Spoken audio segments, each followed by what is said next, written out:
Welcome back to your dose of aviation news, all in the one place, covering stories that didn't get their own video here on the channel. In today's episode, there's coverage on an upcoming airline acquisition, an airline adding additional aircraft, route networks, and more. So definitely stay tuned for all the latest.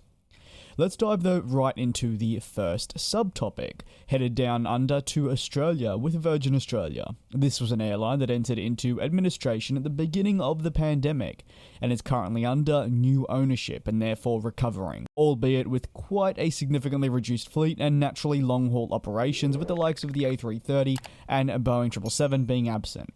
The airline, however, in direct response to the ever-growing demand for travel within our famous industry, has decided to purchase an additional 4 737 MAX 8 aircraft, that being the Dash 8 variant and the most popular one within the series.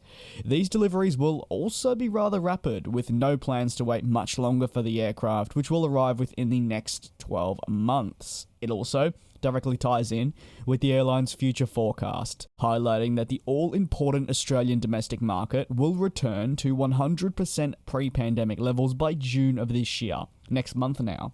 This has only been made possible thanks to the border reopenings and the further easing of restrictions across Australia. Something that came, you could argue, later than was probably necessary, but it is a decision that airlines in Australia will significantly benefit from as they can re-establish key routes, even now look to expand. Regarding the fleet, this is all part of Virgin Australia's ultimate goal of streamlining their operations, with their regional network comprising of Fokker aircraft eventually departing in favour of the 737-700 aircraft, which the airline believes will increase capacity and of course the availability. A streamlined fleet, they believe, is the way to approach the future moving forward and the best bet at a rewarding result across the board and maintaining also a robust business model in the future. What are your thoughts on the carrier purchasing some additional MAX aircraft? Let me know down below. Let's move into our next topic and moving to the complete other side of the world. It was also revealed that Avianca, the flag carrier of Colombia, had agreed on a deal in principle to merge with Viva, another carrier within Colombia. This is a further consolidation within the aviation industry and something I've talked about a few times now that's become ever present. Ultimately, despite the deal being announced between the pair, it does have a few steps to go before it can be finalised. Various regulatory approval needs to be granted from governing bodies in the country before anything can be officially finalised and, of course, unveiled publicly. The overall goal is to have a more significant share in the market moving forward through this new strong airline group. Avianca also believes the combination of Viva into their overall group means that customers who choose to fly with the group in the future will benefit from a more robust and improved route network that'll result in a brilliant connectivity, with prices also being more than affordable, a win-win for passengers in their eyes, and you can't complain too much. If you have good connectivity and decent prices, well, then that's probably the best result you can have. The founding partner of Viva said, "This is an important day for Viva, as it is the perfect scenario to continue with their growth and expansion strategy, maintaining the flag of air inclusion and strengthening our company. Furthermore, suppose the authorities approve the management of both groups in the same holding company in the future. In that case, it will drive the air transport market to continue growing, promoting low fares for users and good service with the best punctuality, allowing everyone to fly to many destinations worldwide.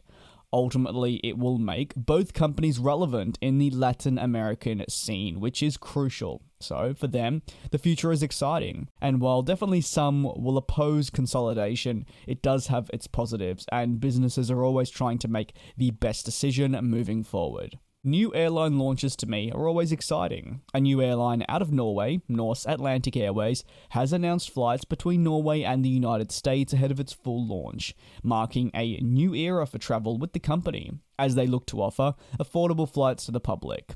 Flights will start at just USD 129 one-way as the base fare, with the first flight operating on the 14th of June between Oslo and New York JFK.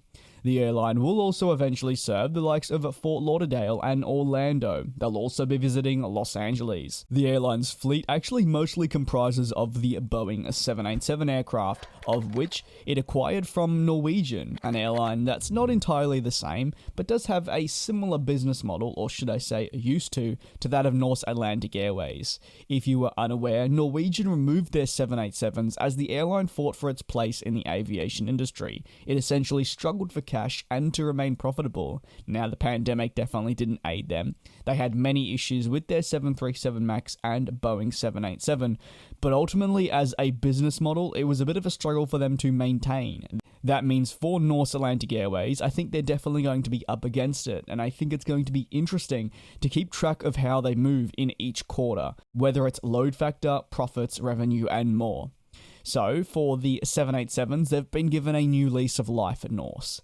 The CEO of Norse Atlantic Airways said, "This is a major milestone for all of us at Norse Atlantic Airways, and a testament to the dedication and determination of colleagues from across the airline who have made this possible. Norse now offers the lowest one-way point-to-point transatlantic fares in the market, whether travelling on business, leisure, or simply wishing to explore the world.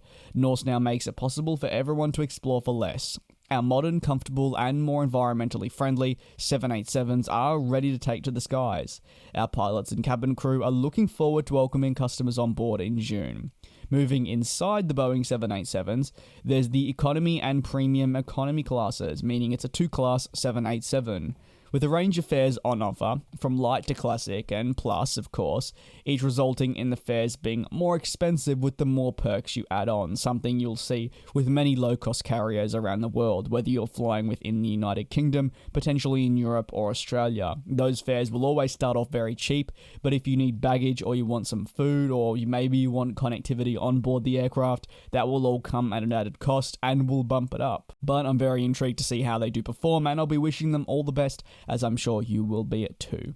To conclude today's aviation news recap, we move to All Nippon Airways, who have noted that their outlook will finally be improving as we move forward, and that is brilliant to see.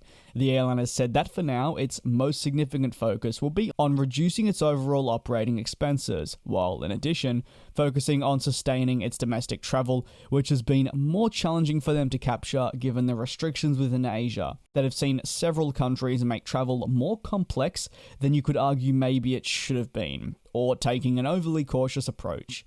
However, with Japan dropping restrictions only recently, All Nippon Airways are very confident that as the year continues to progress, they'll be able to get into a position where their demand will reach levels closer to pre-pandemic numbers than ever before, and lovely stuff for a great carrier within the aviation industry. Now, that's going to conclude today's recap.